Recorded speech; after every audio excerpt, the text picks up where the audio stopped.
All right. Good morning, Doug.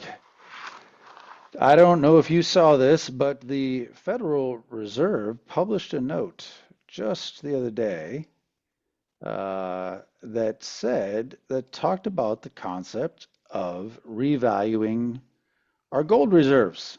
They say one possibility, they talk about while public debts levels remain high, some governments have begun to explore financing additional expenditures without raising taxes while also not increasing public debt outstanding. One possibility is using proceeds from valuation gains on gold reserves, as has been floated in the US and Belgium recently. For the US, this would involve revaluing the government's 261.5 million troy ounces of gold reserves at from 42.22 currently to $3,300 per troy ounce. What do you think of that? I think anytime that they can approach reality and be realistic, it's a good idea. So the 40 some dollar price is a ridiculous fiction. So raising it to 3,300, that's just fine. It's a step in the right direction, but it's kind of meaningless unless the dollar is redeemable at a fixed price of gold. So Yeah, it's really right like direction, but it's not going to solve anything. yeah, I mean, it's really an accounting trick. Yeah, I mean, it's something that should have always been marked to market yeah. anyway. But yeah, I mean, accounting tricks, printing money. I mean, that's kind of what we do, I guess. That's the way it goes. The only solution to these problems is to fix the dollar to a specific price of gold where it will be redeemable. And that will 100%. prevent them from creating more dollars. But they don't want to do that. So, Yeah. You probably saw the other day that Trump fired the head of the Department of Labor for, the reporting on the labor statistics, which of course, the labor statistics have been ridiculous for a long time now, where they revised down 800,000 jobs, et cetera, et cetera. So, there's a good reason but to fire the people involved with it. But, I think his claim is that the economy is doing great and that person was, probably a partisan just against him. But there's other factors out there too that demonstrate the economy is in trouble. For instance, today, the number of home sellers outnumbers buyers by more than 500,000, which is the largest gap ever recorded. mm. Well, you could eliminate that gap by dropping the prices adequately. So people have uh, unjustly heightened expectations of what their houses are worth. And listen, here's a point that kind of grates on me. Since when did houses become homes? You don't know for a fact if they're homes, which has sociological implications. They're Right. just houses. So it makes it feel much more touchy-feely and nice if it's a home as opposed to a house. That's a really good point. I mean, you could buy a house, but you gotta make a home.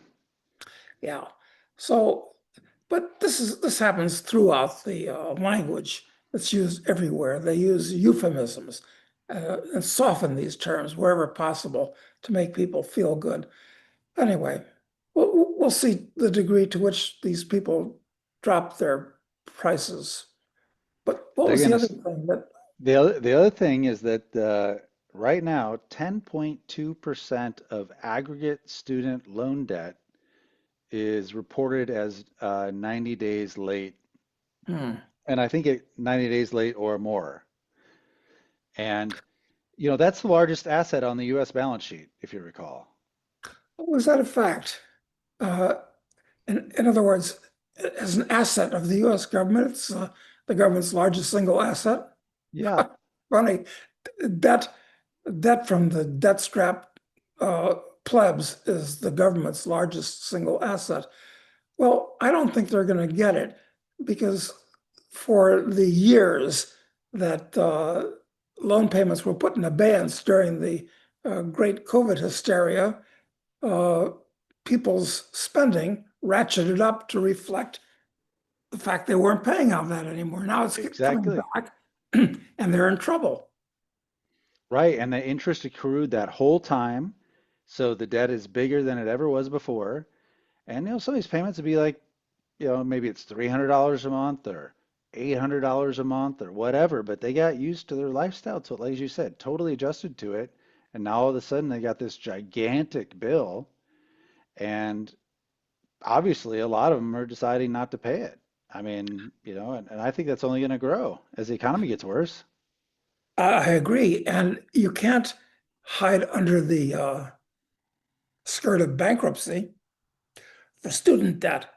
So, this is a rock and a hard place. How's it going to work? Right, especially as the economy starts to go down and employment starts to go down, which we see happening, at least according to the latest statistics, which we know are untrustworthy to say the least. But uh, you lose your job, they can't really garnish your wages anymore. What do they do? Hmm. I don't know what they're going to do. I don't think they know what they're going to do either. And of course, what Trump is doing is he's saying that whoever this woman was that was running this bureau or the other bureau, there's another bureau that's similar to this one. I don't know. I don't care. I mean, this is this is a giant sloppy bureaucracy. And was she really making things look better when Biden was in office and he was running for president uh, 8 months ago? Or is she changing things now? I don't know. He doesn't know either. In fact, nobody knows because these numbers are out of control. It used to be that you could rely to some degree on the US government's numbers. But at this point, I think the US government is on tilt and you really can't. And these numbers have become very politicized, including replacing the person that runs the Bureau, arguably for political reasons. I don't know. Listen, I don't know if this woman's any good or not. I just have no idea. I mean, how are you supposed to determine whether she's fudging the numbers or not? Go in there and dig out the numbers yourself? Nobody's going to do that. No. And, the numbers we do know, though, is that the total U.S. federal student loan debt is $1.64 trillion, held by around 42 to 43 million borrowers. Hmm. Wow. Well, these people were foolish. They didn't think about the consequences of taking on all that debt, how it would reduce their standard of living, reduce their flexibility to take or not take a job, to move or not move. And of course, with the book that we have coming out now in a week or two, we're right at the edge, the preparation. That book is, among other things, all about why it's really foolish to go to college today and get a college education, which is not just worthless, but is actually a negative. And saddling yourself with all this debt is just one of the reasons why going to college is a negative. Yeah, and not only does the book clearly explain why it's foolish, it also prescribes a very specific alternative which will leave whoever follows it far better off than, I mean, honestly, I'm jealous. I really am of what Max is doing. I really am. I mean, it's awesome stuff, and he's just grown tremendously from it. It's awesome. I completely agree. When I went to college, it was a different era, and college actually meant something. Uh, the experience was better. There are fewer people that took it. It wasn't nearly as expensive in real terms. But if somebody had introduced me to the concept that we present in the preparation, I would have dropped going to college like a hot potato back then and done this. 100%. Yeah, me too. I would have done the same. I would have done the same, even though I dropped out of college. I mean, but I definitely Well, would have, I would have done this instead. you were smarter than I was. I mean, my diploma was worth absolutely nothing and did absolutely nothing that was of any value to me, except I've got to say for one thing, because I graduated, I was able to go to my 25th and my 30th reunions, both of which took place at the White House because Bill Clinton was a classmate. But other than that, any other benefits? No. And those aren't really very tangible benefits, quite frankly. No, but compared to graduating from University of Illinois, which is where I would have gone, where there would have been no tangible, no intangible or tangible benefits to come from that. So, Well, forget about some nothing nowhere community college that nobody's even heard of. right. Not that it really matters once you're out in the. Or the scores of expensive private liberal arts colleges, that are out there that basically leave you with, a really high bill, but a degree in some social science. Yeah, yeah, where you're properly indoctrinated with all of the absolutely wrong ideas. Anyway, the book is going to be out in a week or 2 weeks, something like that. And I think all of our listeners are going to be really pleased to read it. There have been a couple of books written in the last few years about why college is a scam. True enough, wonderful. But there's no book out there that tells kids exactly what they should do instead during that 4 year period of time. That's the key. Right. Yeah. And I mean, there's good people like Mike Rowe that are out there saying, hey, become an HVAC repairman or a plumber or something like that. But not, that is a very limited world review too. And Well, I it's think not and it's not an education, which is really what you want, right. but you're not going to get it by going to college. Right. So the key with ours is we combine a set of very hands-on skills which are in and of themselves economically valuable, like you would get if you were to become an HVAC repairman, although that's not in there. But skills like that are economically valuable, but all of the same education and more than you would get if you sat through 4 years of lectures at a university. Yeah. So. I hate shilling things, quite frankly. No, I don't But mind selling this thing because I think this thing is good and noble and it's a, it's oh good. yeah, it can actually change people's lives from a realistic and practical point of view.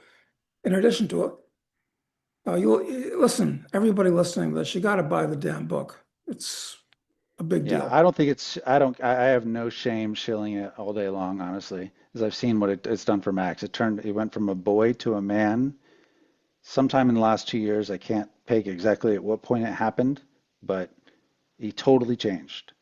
Um, And in addition to that, and there are so many benefits, I'm convinced that he's going to become a multimillionaire by the time he's certainly 30, probably by the time he's 25, armed with all the knowledge and experience he's gained by engaging in the preparation. I think so too. I think so too. One other thing last thing I'll say on it is I saw this guy tweet today. He said, with AI, it's a huge mistake to go to college now, today, I think he said. Hmm. And I think that's an extremely good point. One of the chapters of the book is, how to future-proof yourself. And it goes through this idea that in a very short period of time, most of the jobs that college might have prepared you for won't exist or won't have the same economic value that they do today. So people are screwed if they're in like if you're basically a sophomore in college right now, I don't unless you're studying maybe there might be 3 or 4 fields of study that where you could be still economically better off maybe than doing the preparation, but the vast majority will fail because of it. And, So and that's entirely apart from the fact that colleges today are being treated as trade schools. And trade schools are not intended to give you an education. They're two different things. they're both valuable. But anyway, Yeah. Okay. So that's our shilling of the book. It'll be coming out very soon. Sign up on crisisinvesting.com to be notified when it goes live. We'll have a date figured out within the next several days as to when it'll be going live, but it'll be quick. So get on the list if you want to make sure you can grab a copy right away. Let's see. I want to share this very weird Trump video I saw today. Do you remember that whole New Jersey drone thing that happened? Do you remember that? yes, I do. It was a mystery. It was a mystery. Yeah, well, here's the response to that. You about drones. We had the issue in New Jersey before the election where there are all these people thought UFOs or an attack of the killer drones. And I believe you're doing something about Yeah, what are you doing? well, I know I can't tell you who it was and what it was, but Yeah, I can't really tell you. I'd love to tell you actually, but it's not a big deal. it's But not something frightening. no, but I just, so obviously it's something that I know about, and it's not a problem at all. It was legal. Oh yeah, that Yeah. was legal. I wanted to ask you, So did you catch that little slip where they quote here? I'd love to tell you actually, but it's not up, like he's saying, like not up to me, but he finishes the sentence differently. Well, Well, and then he says, it's not a big deal. But if it's not a big deal, then why don't you tell us? I thought this was supposed to be the transparent presidency where it wasn't going to hide things from the American people. It was a major thing. Everybody was wondering. Now he knows and he can't tell you. Why can't he tell us? This is Because it's crazy. not because it's not up to him. Not up to him. I think he let it slip, and I think the implications of that are shocking, actually, Yeah, they honestly. are. So I just had to share that with you because I thought that was wild. You know, we had heard nothing about that in so long. And then I don't know if this might have come up in a Q and A already we did before, but Sao Tome and Principe has launched their $90,000 citizenship by investment program. Is that one Oh, you'd have sign they? up for? Oh, that's interesting because I'm not doing this anymore, but I had an introduction to the newly elected president of Sao Tome and Principe, which are islands off of the west coast of Africa. Uh, actually, the chap that installed, I don't know if he's still the president or not, the president of Sao Tome and Principe, uh, he was installed by an Indian billionaire with offices in New Delhi and Moscow. And I talked to him on the phone. I was introduced to him and we chatted and he liked my idea. But, at that point, I figured I'd done that so many times, been there, done that. I should have flown to Sao Tome and gone through the drill. But one of the things I would have talked to him about, among many other things, is a passport program, such as you just indicated. Yeah. So I'm looking up who the current president is and how long he's been in place. Because this wasn't that long ago that you were offered that opportunity, if I recall. Like, No, but no, that's right. And $90,000 would make it the cheapest program in the world. But on the other hand, a Sao Tome passport is not going to get you visa-free travel to very many countries. So it's kind of a crappy passport, quite frankly, deservedly. yeah, this guy came into office 3 years and 10 months ago. He would not have been my guy. I don't know what happened to my guy, Hmm. but Yeah, that's that's water. interesting. That's water under the bridge. Anyway, if you want a quality passport, uh, Argentina's going ahead with this new program where a significant investment, I think the number is $500,000, and they cut through all the bullshit and you become a citizen. I mean, like mucho pronto. And Right. And Argentina is one of the best passports in the world, and it's going to be visa-free travel to the US, I think, very shortly. I bet it will, and I bet it's also it's not like you're giving $500,000 to the government, right? You're making a $500,000 investment and I mean, it could be real estate. I mean, I don't know exact limitations on it, but it's like it's basically for uh, doing things that are good for the Argentine economy. You get a passport. Yeah, and actually, with Milei uh, in office, and I think he'll be in office not just for the next few years, but I'm confident he's going to be reelected. Argentina is going to be transformed as a country. So if somebody asked me, what country would you prefer to put a $500,000 investment, I would say Argentina would be number one. So it's smart and it's a significant fringe benefit. And God, I hate to be shilling something again, but we have that conference in Uruguay on Uruguay and It's Argentina in what, October mid what, 12 or mid something. it's in mid-October. October, I think 14th is when it starts. It's 3 days long. And you can find out about that on crisisinvesting.com. On the top, there's Plan B Uruguay conference. It says right at the top if you want to find out more about it. But which we will be, you know, wrapping up. You have to before the end of the month. So if you want to go, if you want to attend, you'll have to make a decision pretty quickly. So because the our room block ends then. Um, let's see, what was I going to tell you? Oh, so what the it was the last guy actually died in after a prolonged illness, apparently at age 80 on May of 2022. Oh, is that right? Well, at least they didn't kill him, and that's kind of the age when most people die anyway. So that's, well, too bad. I missed that opportunity, but there'll be others should I care to take advantage of them, which I probably won't care to do. So No, I don't think you will either. Not at this point. no, Uh, I mean, you did your part. You basically invented the idea, right?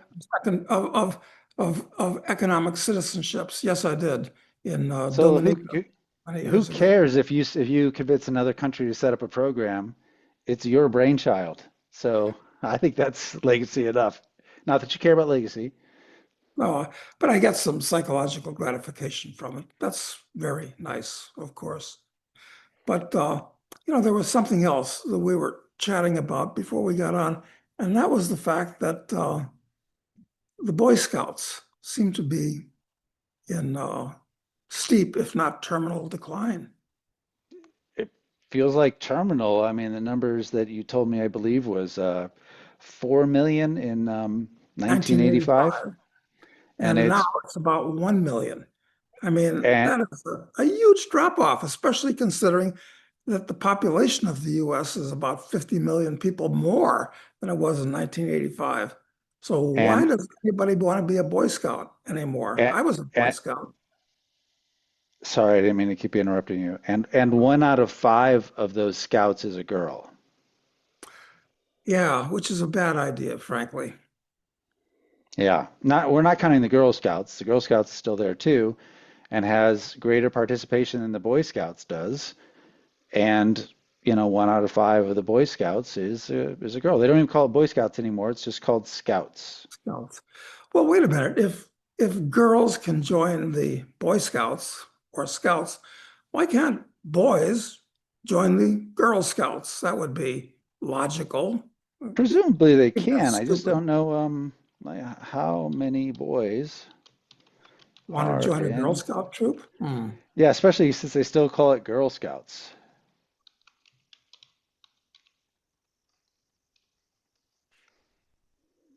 I don't know. I'll look it up. It's going to take a minute to give me a response to that, but uh,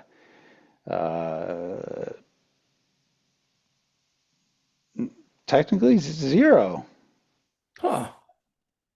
Well, I Well, presume they well, can. Because if they can't, the Girl Scouts are looking at lawsuits in today's world. here's the thing. There are zero cisgender boys, which means boys that are boys, but there are some trans girls and non-binary individuals that are in it. But Oh, it doesn't give me a number. huh.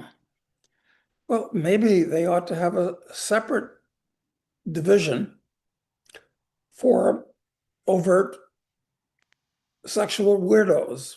Yeah, trans scouts. Right. The trans scouts, exactly. Yeah. It's completely crazy. So, well, I liked being in the Boy Scouts. It's true. It was, maybe still is, I have no idea, a paramilitary organization in many ways. But you could learn valuable skills, and you really did and could. And it was, I don't know if that's the case anymore anyway. Yeah, I don't know, but I could tell you, I was, behind you. So I was like right in the 1985 area, and I didn't take it nearly as far as you did, but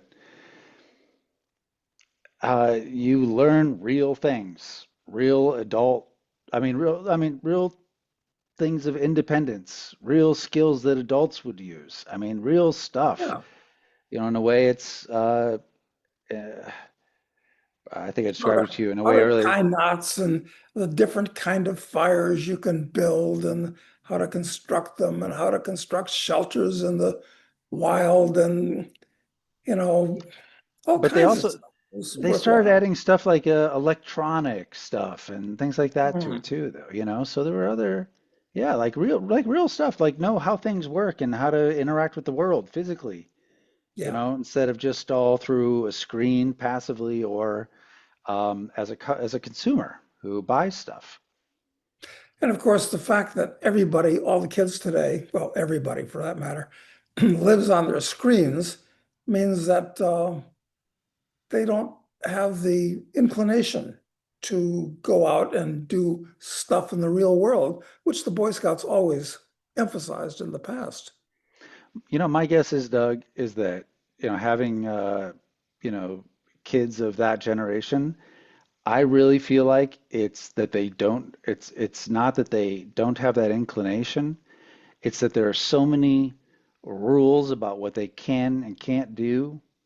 There's so much, there's so they're on such a tight leash, constantly surveilled by everyone.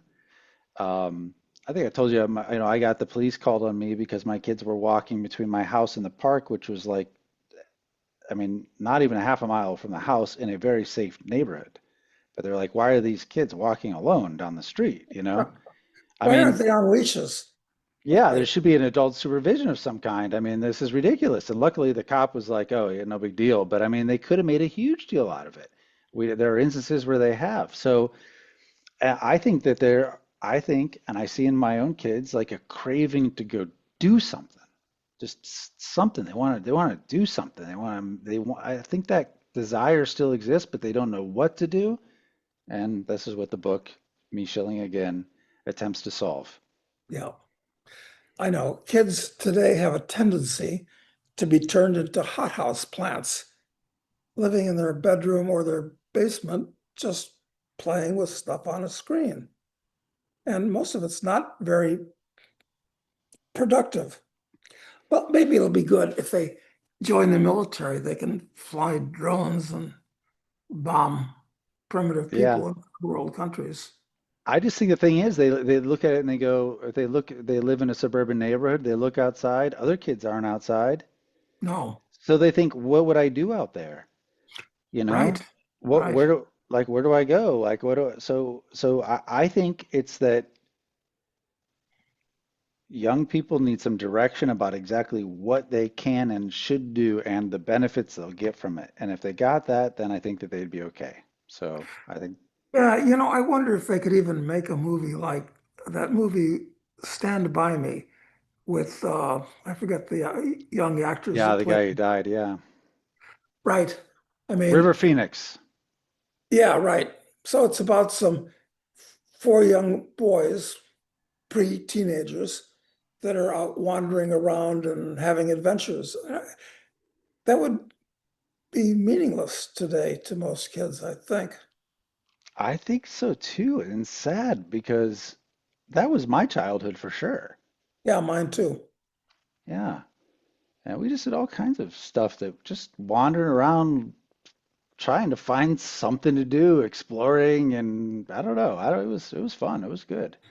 But Yeah, maybe today the police would ask the kid if his papers are in order and take him home and berate his parents, like what you just said.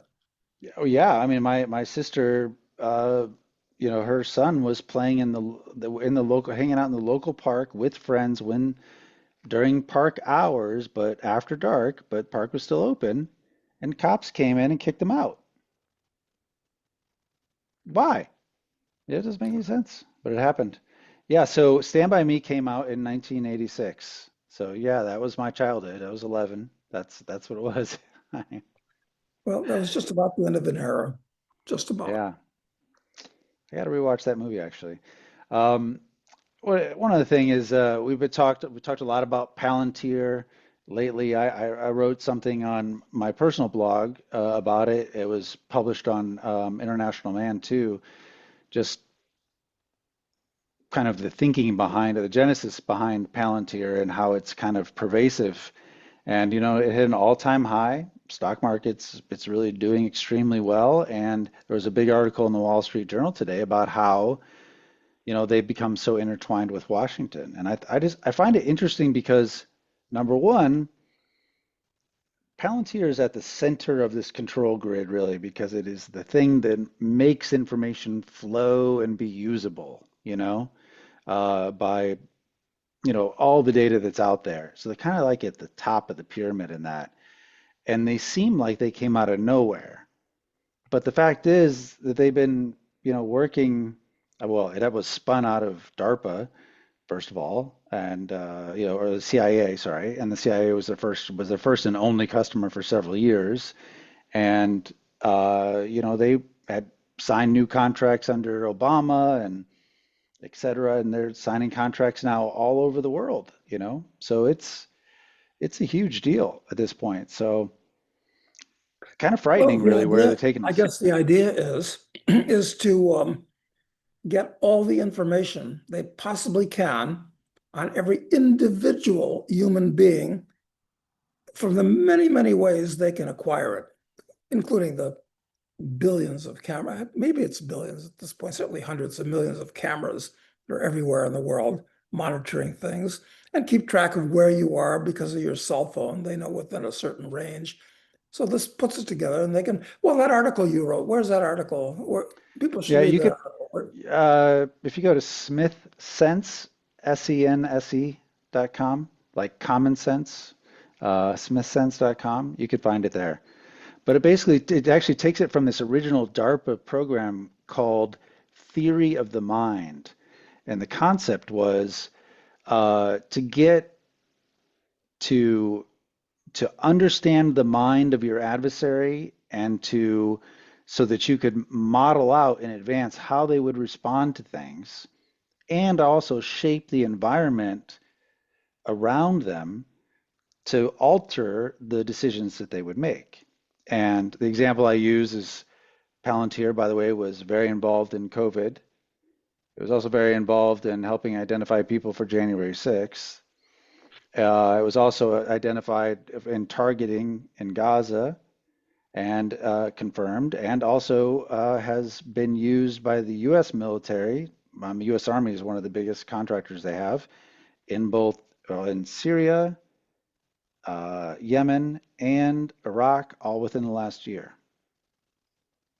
Yeah, and it shouldn't come as a surprise. I mean, Napoleon said in warfare, the psychological is to the physical as three is to one. And it's always been true. Sun Tzu says the same thing. But in those days, up until now, uh, he tried to emphasize psychological warfare for lots of reasons, destroy the enemy's morale and know who they are. But now they can make it a science with hard data, and that's what they're doing. And And and you're and target you're the enemy. You're the you're one. the at yes, in the system, you are the every individual is the adversary. Yeah. So it's like shaping the mind of the adversary, friendly adversaries or unfriendly adversaries, but still it's designed around this adversary model. And through social media, through the feed that you get, it can be individually targeted toward you to shape your mind specifically. Yeah. Yeah, and it makes sense that they classify everybody as an adversary because they're the elite. And those plebs are potentially dangerous. They're adversaries, some more dangerous than others, but you got to know who they are. Certainly. Exactly. So it's a pretty frightening thing that I think is I think people really got to see where this is going because we're getting there very fast. I mean, a panopticon of surveillance is coming. It's a lot of it's already here, a lot of it's in place, but maybe the switch hasn't been flipped yet so that there are consequences. But then also coming alongside of it with these stable coins through the Genius Act, and you combine money and this, and you have a gigantic problem. And it's coming, and you better get ready for it. So, Yeah, and if nothing else, it'll it'll be activated. The plebs will want it to be activated when the markets come unglued, the stock market, the real estate markets, and so forth. Things will get scary, and people will want the government to do something. That's what the right. government's there for, to do something.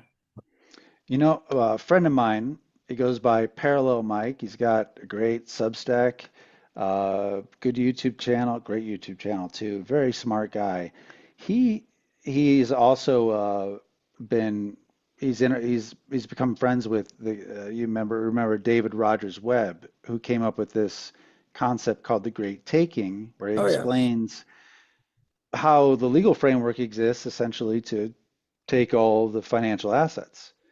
And he proposed an idea that was very interesting the other day, which was with these stable coins coming in, maybe the way you get people to beg for them is that there is some major financial disaster that, where the records are lost or whatever, bankruptcies occur and, the great taking like really occurs. And so you feel like you've lost everything you had. But then they say, but we actually figured out a way to recover all this information, your bank balance and stuff, using this new system. Your stock certificates, but now they're all tokenized on the blockchain. And so now they can all be taken away from you or whatever. And that could be the way to transition it. And I thought that those two concepts together was a very interesting, a very insightful way to think about it.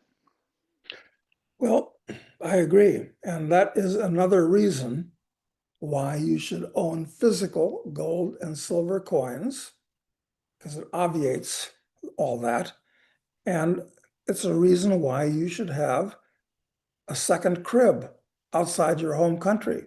And if you say, I can't afford it, well, do something to make sure you can afford it. How about that? Yeah, exactly. While you can. Yeah, last thing I have for you, I know you have to run off real quick, but it's interesting that um, the big promise of Trump is about, I'd say as much as anything, was immigration, right? I mean, that was as much as anything else. And he's done a great job stopping the borders, as far as that flow of traffic. I mean, he's done a great job of that. But ICE arrests apparently declined in June as compared to the month prior. They went from arresting approximately 1,224 people well, 1,224 people on average per day, down to something like 990 arrests per day. So it's like it's a reasonable substantial drop off, and it's nowhere near the numbers we need in order to really solve the problem, No, even at 1,200. we're dealing with tens of millions, so 1,000 a day is a drop in the bucket. But maybe the migrants are getting better at hiding. I don't know what it could be. Yeah, and there has been sincere self-deportation. I mean, Yes. there definitely has been, but still, let's say a million self-deported. We got the problem that has to be solved is still unbelievably large. Well, of course, I'm of the opinion that this problem would not be a problem if there was no welfare in this country to attract the wrong kind of people. I mean, they're not enterprising freedom speakers. A lot of these people really know how to game the system. I mean, they're instructed how to game the system. So you got to get rid of all the welfare. That will solve the problem. The second thing will solve the problem is that if all the real estate in the country was privately owned. Mm, So if you're going to go on, you can't go on somebody's property unless you're invited. And who wants some shiftless migrant hanging out? So those two things would solve the problem. We wouldn't have to have a Geheim Staatspolizei running around arresting people. So right. it's screwed up. But of course, they chose not to do that in the big, beautiful bill. They chose not to cut off Oh, those no, funds to all those no. people, and so that's certainly not a good sign at all. Yeah, I don't. Yeah, yeah, I just don't see how we get there without cutting off the money. And you know what? Actually, I saw something very interesting the other day. It was just some weird video on. It was a TikTok video that was posted on Twitter showing Reddit posts from 2015 where people were discussing how to use their EBT cards on Carnival cruise lines. Hmm. That you could basically use that they accept apparently drinks at least. You buy alcohol because alcohol is not free on the cruise ship. They accept EBT. And so this Those was, are food stamps or SNAP, isn't it? yeah, exactly. So I was just saying the thing that they know how to game the system.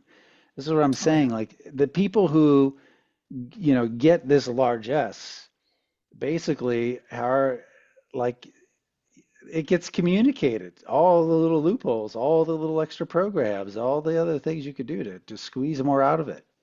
That word not only spreads like wildfire because one girl tells another, but there are organizations that are helping these people milk the system. Even It's worse. uh, Yeah, it's a disaster. But it's yeah. Anyway, I know we're out of time, so we're just going to wrap it up here. But thank you very much for today, Doug, and we'll be back. We've got a bunch of questions that we'll well, tackle on Friday. can't wait to see what they are. Thank you, Matt. All right, thank you. Take care.